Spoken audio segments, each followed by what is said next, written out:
The exponential growth of sensors is really going to change the big data market in a number of ways. One, it allows us to measure things that we've never really been able to measure before.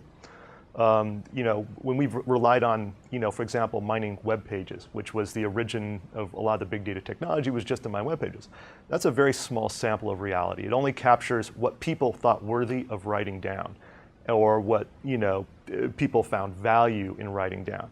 And the problem with that, it's a very tiny slice. It captures a very tiny sample of what's really going on in the world. And when you have sensors that never eat, never sleep, they capture anything and everything all the time, it allows you to build a much more objective model of reality and to capture data about things that you would normally not really have any evidence of, or you would never capture before, because there's no people that are actually doing the collection and writing a web page or writing documents for it. But the sensors, they're always collecting this data, they're always measuring things, and you can build a very detailed, high fidelity model of reality. And the more sensors you have, the richer the picture gets, the denser the kind of model of that, whatever they're measuring is, or a place and time is. And the kind of analytics you can do, and that at that point, you literally can have whole world analytics in real time, which you can't do when you're relying on people to build your kind of data models and analytics for you.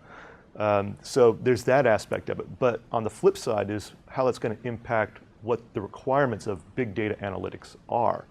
One of the problems with those sensor networks is that machine-generated data, well, it generates data at extremely high rates. There's also a lot of those sensors, however many billions or trillions of sensors, and those things are growing every year.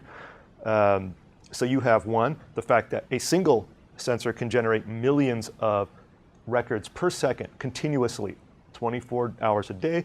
Those all have to go into a big data system somewhere and be analyzed. And the fact that you may have a million of those other sensors doing exactly the same thing with, where you have millions generating millions per second. So you end up with this explosion of just data generation rate, where you have to design systems that are literally capable of ingesting petabytes of data continuously every single day. And you can't just take those systems offline to do the analysis later. You have to have those systems be online doing analytics continuously as that data is coming in the system, because the data load doesn't stop. It's not the batch model where we take a chunk of data, we load it into a database, let it spin for a month, and then a report pops out the other side. It's where the data is continuously going in and analytics are continuously coming out.